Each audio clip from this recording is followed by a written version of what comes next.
मेरे प्यारे देशवासियों, नमस्कार। इस बार जब मैं मन की बात के लिए जो भी चिट्ठियां आती हैं, कमेंट्स आते हैं, भांति भांति के इनपुट मिलते हैं, जब उनकी तरफ नजर दौड़ा रहा था तो कई लोगों ने एक बड़ी महत्वपूर्ण बात याद की। माई गॉव पर आर्यन श्री, बेंगलुरु से अनूप राव, नोएडा से देवेश, ठाणे से सुजीत, इन सभी ने कहा, मोदी जी, इस बार मन की बात का 75वां एपिसोड है। इसके लिए आपको बधाई। मैं आपका बहुत बहुत धन्यवाद करता हूं कि आपने इतनी बारीक नजर से मन की बात को फॉलो किया है और आप जुड़े रहे हैं। ये मेरे लिए बहुत ही गर्व का विषय है, आनंद का विषय है। मेरी तरफ से भी आपका तो धन्यवाद है ही है। मन की बात के सभी श्रोताओं का आभार व्यक्त करता हूं, क्योंकि आपके साथ के बिना ये सफर संभव ही नहीं था। ऐसा लगता है मानो ये कल की ही बात हो, जब हम सभी ने एक साथ मिलकर ये वैचारिक यात्रा शुरू की थी। तब 3 अक्टूबर 2014 को विजयादशमी का पावन पर्व था और संयोग देखिए कि आज होलिका दहन है। एक दीप से जले दूसरा और राष्ट्र रोशन हो हमारा। इस भावना पर चलते चलते हमने ये रास्ता तय किया है। हम लोगों ने देश के कोने कोने से लोगों से बात की और उनके असाधारण कार्यों के बारे में जाना। आपने भी अनुभव किया होगा, हमारे देश के दूर दराज के कोनों में भी कितनी अभूतपूर्व क्षमता पड़ी हुई है। भारत माँ की गोद में कैसे कैसे रत्न पल रहे हैं। ये अपने आप में भी एक समाज के प्रति देखने का, समाज को जानने का, समाज के सामर्थ्य को पहचानने का मेरे लिए तो एक अद्भुत अनुभव रहा है। इन 75 एपिसोड्स के दौरान कितने कितने विषयों से गुजरना हुआ। कभी नदी की बात, तो कभी हिमालय की चोटियों की बात, तो कभी रेगिस्तान की बात, कभी प्राकृतिक आपदा की बात, तो कभी मानव सेवा की अनगिनत कथाओं की अनुभूति, कभी टेक्नोलॉजी का आविष्कार, तो कभी किसी अनजान कोने में कुछ नया कर दिखाने वाले किसी के अनुभव की कथा। अब आप देखिए, चाहे स्वच्छता की बात हो, चाहे हमारे हेरिटेज को संभालने की चर्चा हो, अरे इतना ही नहीं, खिलौने बनाने की बात हो, क्या कुछ नहीं था। शायद कितने विषयों को हमने स्पर्श किया है, तो वो भी शायद अनगिनत हो जाएंगे। इस दौरान हमने समय समय पर महान विभूतियों को श्रद्धांजलि दी, उनके बारे में जाना, जिन्होंने भारत के निर्माण में अतुलनीय योगदान दिया है। हम लोगों ने कई वैश्विक मुद्दों पर भी बात की, उनसे प्रेरणा लेने की कोशिश की है। कई बातें आपने मुझे बताई, कई आइडियाज दिए। एक प्रकार से इस विचार यात्रा में आप साथ साथ चलते रहे, जुड़ते रहे और कुछ न कुछ नया जोड़ते भी रहे।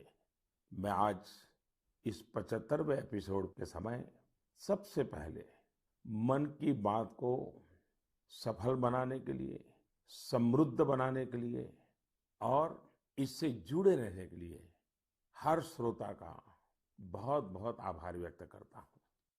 मेरे प्यारे देशवासियों, देखिए कितना बड़ा सुखद संयोग है। आज मुझे 75वीं मन की बात करने का अवसर, और यही महीना आजादी के 75 साल के अमृत महोत्सव के आरंभ का महीना। अमृत महोत्सव दांडी यात्रा के दिन से शुरू हुआ था और 15 अगस्त 2023 तक चलेगा। अमृत महोत्सव से जुड़े कार्यक्रम पूरे देश में लगातार हो रहे हैं। अलग अलग जगहों से इन कार्यक्रमों की तस्वीरें, जानकारियां लोग शेयर कर रहे हैं। नमो ऐप पर ऐसी ही कुछ तस्वीरों के साथ साथ झारखंड के नवीन ने मुझे एक संदेश भेजा है। उन्होंने लिखा है कि उन्होंने अमृत महोत्सव के कार्यक्रम देखे और तय किया कि वो भी स्वाधीनता संग्राम से जुड़े कम से कम 10 स्थानों पर जाएंगे। उनकी लिस्ट में पहला नाम भगवान बिरसा मुंडा के जन्मस्थान का है। नवीन ने लिखा है कि झारखंड के आदिवासी स्वतंत्रता सेनानियों की कहानियां वो देश के दूसरे हिस्सों में पहुंचाएंगे। भाई नवीन, आपकी इस सोच के लिए मैं आपको बधाई देता हूं।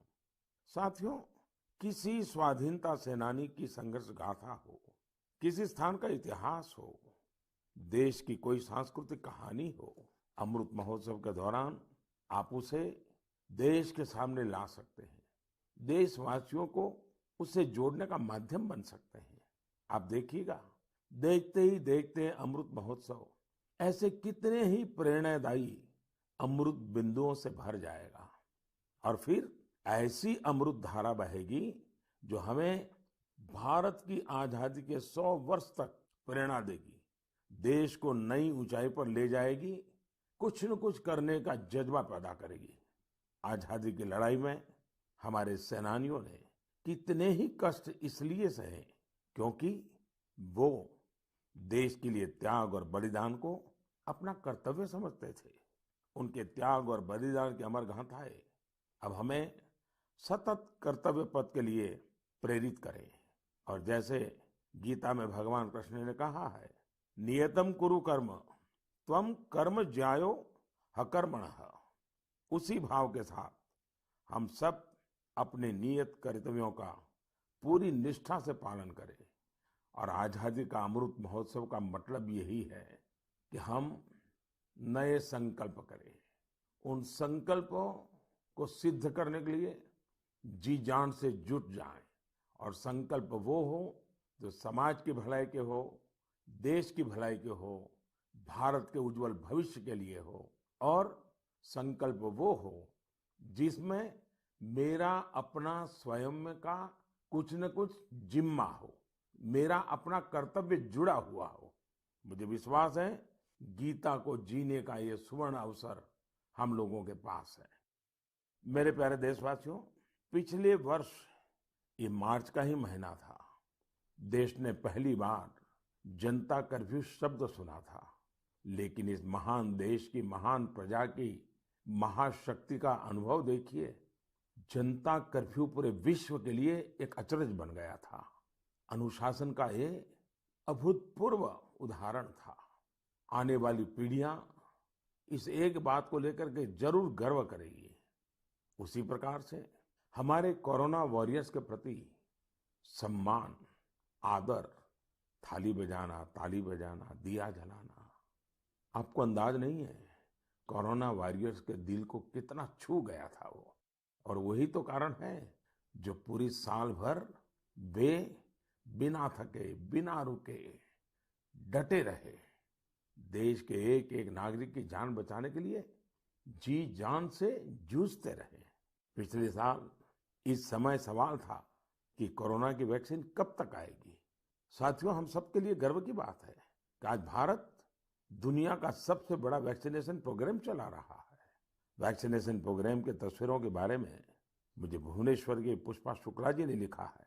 उनका कहना है कि घर के बड़े बुजुर्गों में वैक्सीन को लेकर जो उत्साह दिख रहा है उसकी चर्चा मैं मन की बात में करूं। साथियों, सही भी है।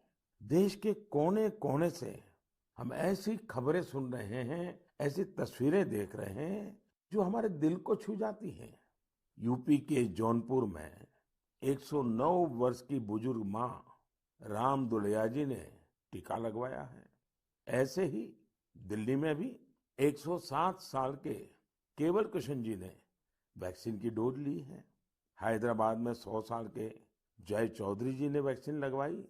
और सभी से अपील भी है कि वैक्सीन जरूर लगवाएं। मैं ट्विटर, फेसबुक पर भी ये देख रहा हूं कि कैसे लोग अपने घर के बुजुर्गों को वैक्सीन लगवाने के बाद उनकी फोटो अपलोड कर रहे हैं। केरल से एक युवा आनंदन नायर ने तो इसे एक नया शब्द दिया है, वैक्सीन सेवा। ऐसे ही संदेश दिल्ली से शिवानी, हिमाचल से हिमांशु और दूसरे कई युवाओं ने भी भेजे हैं। मैं आप सभी श्रोताओं के इन विचारों की सराहना करता हूं। इन सब के बीच कोरोना से लड़ाई का मंत्र भी जरूर याद रखिए, दवाई भी कड़ाई भी। और सिर्फ मुझे बोलना ऐसा नहीं, हमें जीना भी है, बोलना भी है, बताना भी है और लोगों को भी दवाई भी कड़ाई भी इसके लिए प्रतिबद्ध बनाते रहना है। मेरे प्यारे देशवासियों, मुझे आज इंदौर की रहने वाली सौम्या जी का धन्यवाद करना है। उन्होंने एक विषय के बारे में मेरा ध्यान आकर्षित किया है और इसका जिक्र मन की बात में करने के लिए कहा है। ये विषय है भारत की क्रिकेटर मिताली राज जी का नया रिकॉर्ड। मिताली जी हाल ही में अंतर्राष्ट्रीय क्रिकेट में 10,000 रन बनाने वाली पहली भारतीय महिला क्रिकेटर बनी है। उनकी इस उपलब्धि पर बहुत बहुत बधाई। वनडे इंटरनेशनल्स में 7,000 रन बनाने वाली भी वो अकेली अंतर्राष्ट्रीय महिला खिलाड़ी है। महिला क्रिकेट के क्षेत्र में उनका योगदान बहुत शानदार है। 2 दशकों से ज्यादा के कैरियर में मिताली राज जी ने हजारों लाखों को प्रेरित किया है। उनके कठोर परिश्रम और सफलता की कहानी न सिर्फ महिला क्रिकेटरों बल्कि पुरुष क्रिकेटरों के लिए भी एक प्रेरणा है। साथियों, ये दिलचस्प है, इसी मार्च महीने में जब हम महिला दिवस सेलिब्रेट कर रहे थे, तब कई महिला खिलाड़ियों ने मेडल्स और रिकॉर्ड्स अपने नाम किए हैं। दिल्ली में आयोजित शूटिंग में आईएसएसएफ वर्ल्ड कप में भारत शीर्ष स्थान पर रहा। गोल्ड मेडल की संख्या के मामले में भी भारत ने बाजी मारी। ये भारत के महिला और पुरुष निशानेबाजों के शानदार प्रदर्शन की वजह से ही संभव हो पाया। इस बीच पीवी सिंधु जी ने BWF Swiss open super 300 tournament में सिल्वर मेडल जीता है। आज एजुकेशन से लेकर एंटरप्रेन्योरशिप तक, आर्म्ड फोर्सेस से लेकर साइंस एंड टेक्नोलॉजी तक, हर जगह देश की बेटियां अपनी अलग पहचान बना रही हैं। मुझे विशेष खुशी इस बात से है कि बेटियां खेलों में अपना एक नया मुकाम बना रही हैं। प्रोफेशनल चॉइस के रूप में स्पोर्ट्स एक पसंद बनकर उभर रहा है। मेरे प्यारे देशवासियों, कुछ समय पहले हुई मैरीटाइम इंडिया समिट आपको याद है ना? इस समिट में मैंने क्या कहा था, क्या ये आपको याद है? स्वाभाविक है, इतने कार्यक्रम होते रहते हैं, इतनी बातें होती रहती हैं, हर बात कहाँ याद रहती है और उतना ध्यान भी कहाँ जाता है। स्वाभाविक है, लेकिन मुझे अच्छा लगा कि मेरे एक आग्रह को गुरु प्रसाद जी ने बहुत दिलचस्पी लेकर आगे बढ़ाया है। मैंने इस समिट में देश के लाइट हाउस कॉम्प्लेक्सेस के आसपास टूरिज्म फैसिलिटीज विकसित करने के बारे में बात की थी। गुरु प्रसाद जी ने तमिलनाडु के 2 लाइट हाउसों, चेन्नई लाइट हाउस और महाबलीपुरम लाइट हाउस की 2019 की अपनी यात्रा के अनुभवों को साझा किया है। उन्होंने बहुत ही रोचक फैक्ट्स शेयर किए हैं जो मन की बात सुनने वालों को भी हैरान करेंगे। जैसे चेन्नई लाइट हाउस दुनिया के उन चुनिंदा लाइट हाउस में से एक है जिनमें एलिवेटर मौजूद है। यही नहीं, भारत का यह इकलौता लाइट हाउस है जो शहर की सीमा के अंदर स्थित है। इसमें बिजली के लिए सोलर पैनल भी लगे हैं। गुरु प्रसाद जी ने लाइट हाउस के हेरिटेज म्यूजियम के बारे में भी बात की, जो मरीन नेविगेशन के इतिहास को सामने लाता है। म्यूजियम में तेल से जलने वाली बड़ी बड़ी बत्तियां, कैरोसिन लाइट्स, पेट्रोलियम वेपर और पुराने समय में प्रयोग होने वाले बिजली के लैंप प्रदर्शित किए गए हैं। भारत के सबसे पुराने light house Mahabalipuram light house के बारे में भी गुरु प्रसाद जी ने विस्तार से लिखा है। उनका कहना है, इस लाइट हाउस के बगल में सैकड़ों वर्ष पहले पल्लव राजा महेंद्र वर्मन प्रथम द्वारा बनाया गया उल्कनेश्वरा टेम्पल है। साथियों, मन की बात के दौरान मैंने पर्यटन के विभिन्न पहलुओं पर अनेक बार बात की है, लेकिन ये लाइट हाउस टूरिज्म के लिहाज से यूनिक होते हैं। अपनी भव्य संरचनाओं के कारण लाइट हाउसेस हमेशा से लोगों के लिए आकर्षण के केंद्र रहे हैं। पर्यटन को बढ़ावा देने के लिए भारत में भी 71 लाइट हाउसेस आइडेंटिफाई किए गए हैं। इन सभी लाइट हाउस में उनकी क्षमताओं के मुताबिक museum, amphitheatre, open air theatre, cafeteria, children's park, eco friendly cottages और लैंडस्केपिंग तैयार किए जाएंगे। वैसे लाइट हाउसेस की बात चल रही है तो मैं एक यूनिक लाइट हाउस के बारे में भी आपको बताना चाहूंगा। ये लाइट हाउस गुजरात के सुरेंद्रनगर जिले में जिंजूवाड़ा नाम के एक स्थान में है। जानते हैं ये लाइट हाउस क्यों खास है? खास इसलिए है क्योंकि जहां ये लाइट हाउस है वहां से अब समुद्र तट 100 किलोमीटर से भी अधिक दूर है। आपको इस गांव में ऐसे पत्थर भी मिल जाएंगे जो ये बताते हैं कि यहाँ कभी एक व्यस्त बंदरगाह रहा होगा। यानी इसका मतलब ये है कि पहले कोस्टलाइन जिंजूवाड़ा तक थी। समंदर का घटना बढ़ना, पीछे हो जाना, इतनी दूर चले जाना, ये भी उसका एक स्वरूप है। इसी महीने जापान में आई विकराल सुनामी को 10 वर्ष हो रहे हैं। इस सुनामी में हजारों लोगों की जान चली गई थी। ऐसी एक सुनामी भारत में 2004 में आई थी। सुनामी के दौरान हमने अपने लाइट हाउस में काम करने वाले हमारे 14 कर्मचारियों को खो दिया था। अंडमान निकोबार में और तमिलनाडु में लाइट हाउस पर वो अपनी ड्यूटी कर रहे थे।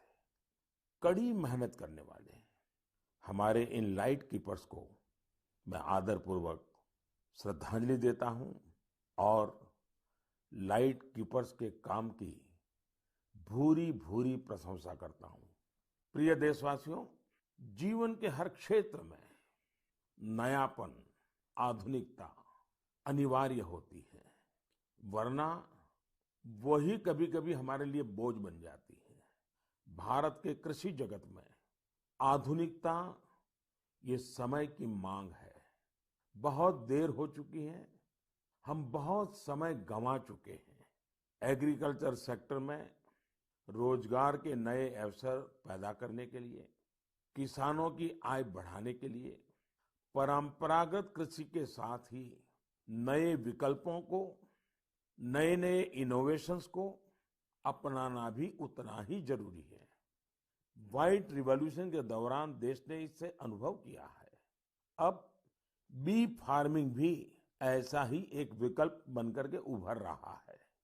बी फार्मिंग देश में शहद क्रांति या स्वीट रिवॉल्यूशन का आधार बना रही है।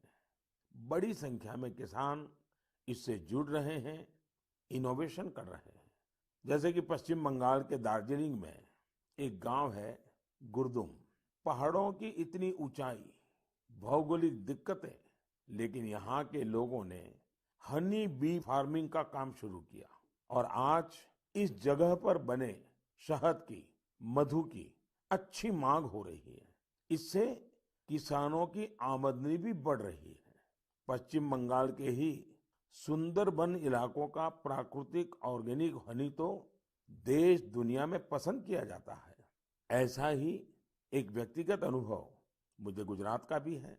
गुजरात के बनासकांठा में बस 2016 में एक आयोजन हुआ था। उस कार्यक्रम में मैंने लोगों से कहा कि यहाँ इतनी संभावनाएं हैं, क्यों न बनासकांठा और हमारे यहाँ के किसान स्वीट रिवॉल्यूशन का नया अध्याय लिखे। आपको जानकर खुशी होगी, इतने कम समय में बनासकांठा शहद उत्पादन का प्रमुख केंद्र बन गया है। आज बनासकांठा के किसान हनी से लाखों रुपये सालाना कमा रहे हैं।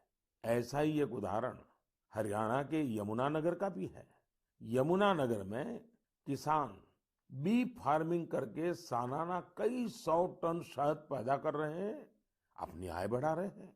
किसानों की इस मेहनत का परिणाम है कि देश में शहद का उत्पादन लगातार बढ़ रहा है और सालाना करीब 1.25 लाख टन पहुंचा है।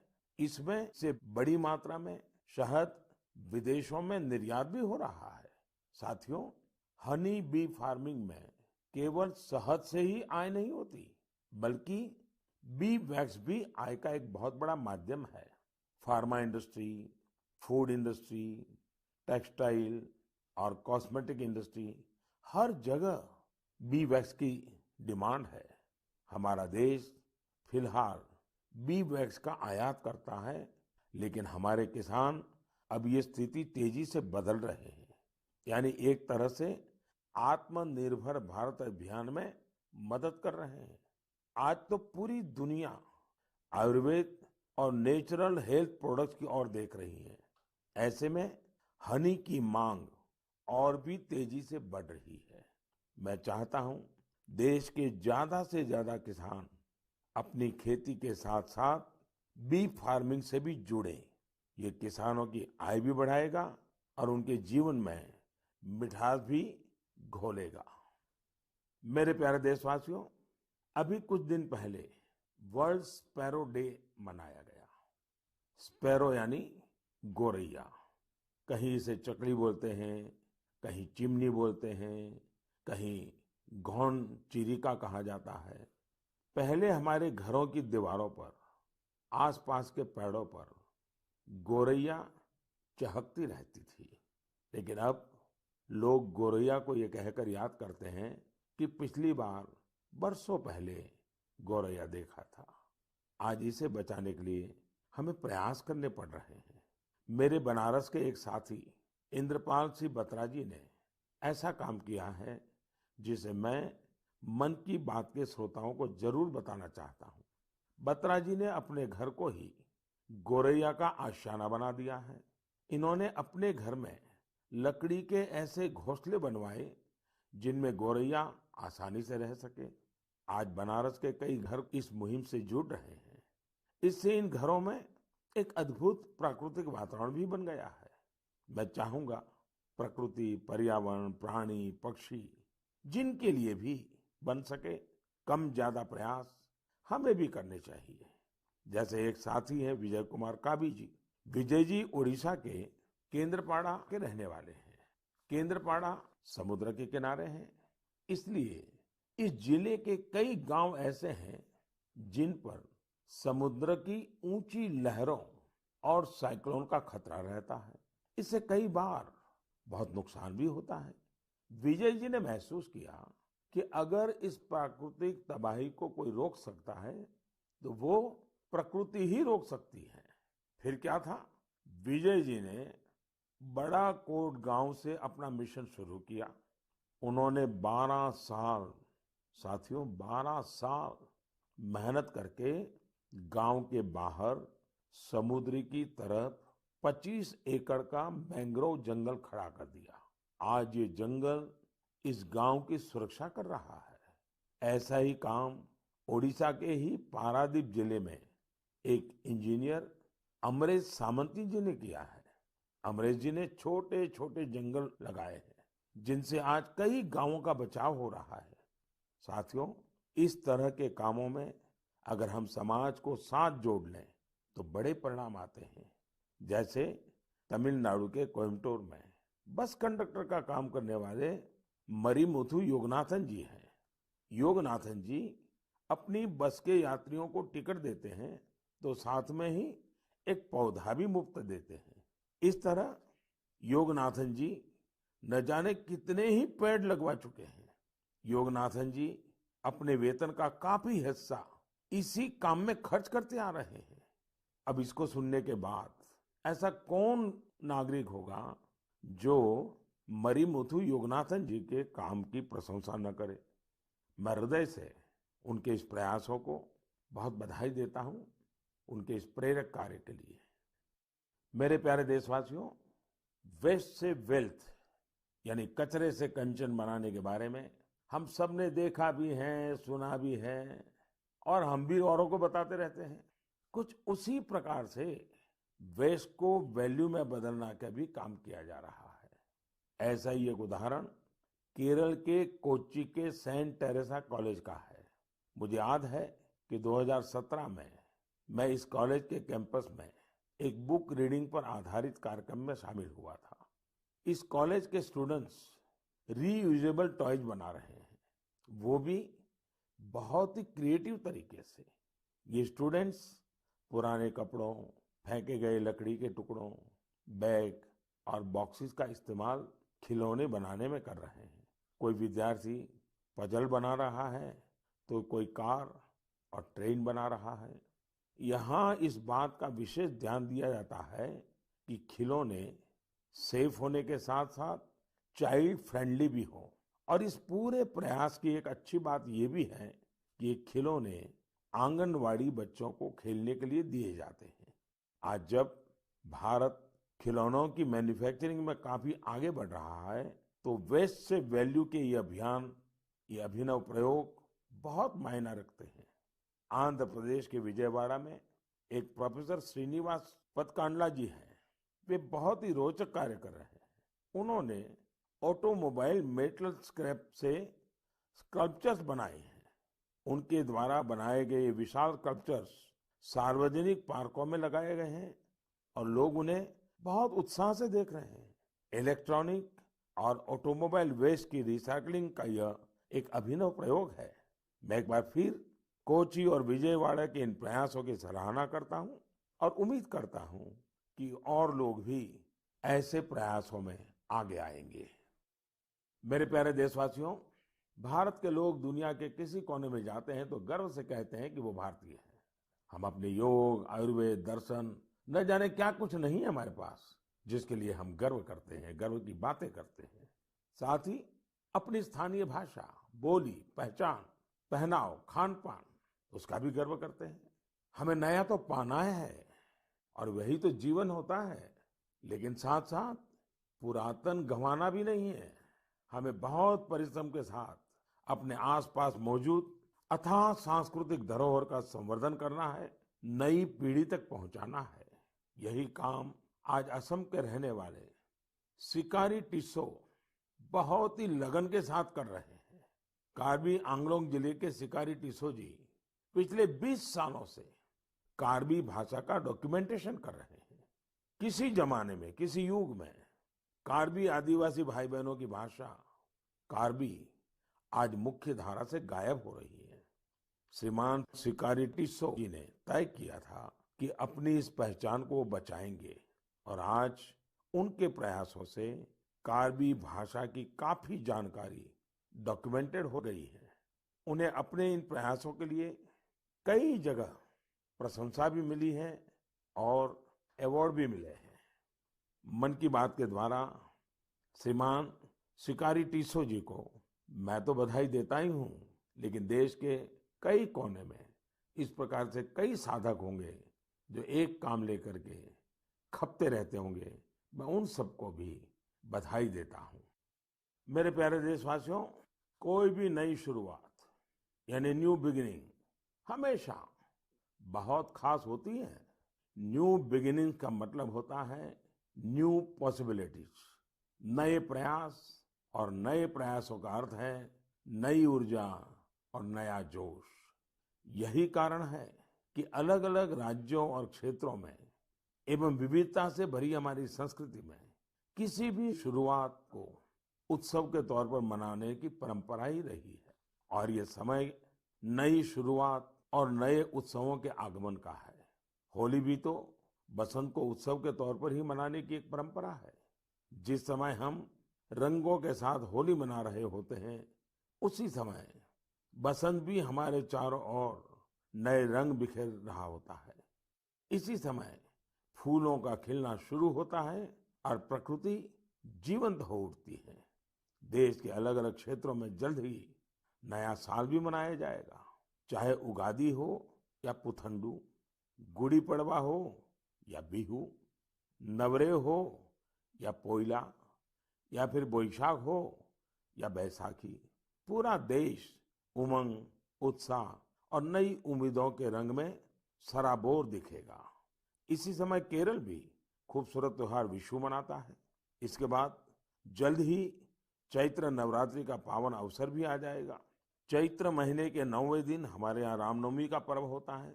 इसे भगवान राम के जन्मोत्सव के साथ ही न्याय और पराक्रम के एक नए युग की शुरुआत के रूप में भी माना जाता है। इस दौरान चारों ओर धूमधाम के साथ ही भक्ति भाव से भरा माहौल होता है, जो लोगों को और करीब लाता है, उन्हें परिवार और समाज से जोड़ता है। आपसी संबंधों को मजबूत करता है। इन त्योहारों के अवसर पर मैं सभी देशवासियों को शुभकामनाएं देता हूं।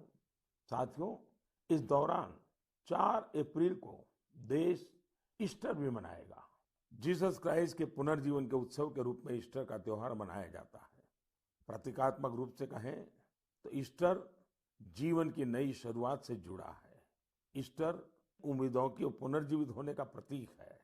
On this holy and auspicious occasion, I greet not only the Christian community in India, but also Christians globally. मेरे प्यारे देशवासियों, आज मन की बात में हमने अमृत महोत्सव और देश के लिए अपने कर्तव्यों की बात की।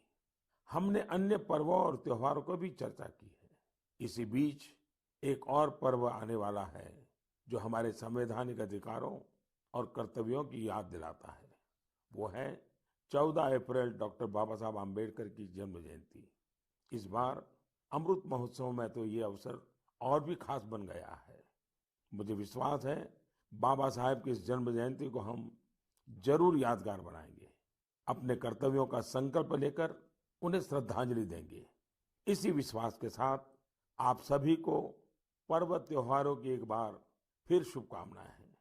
आप सब खुश रहिए, स्वस्थ रहिए और खूब उल्लास मनाइए। इसी कामना के साथ फिर से याद कराता हूं, दवाई भी कड़ाई भी। बहुत बहुत धन्यवाद।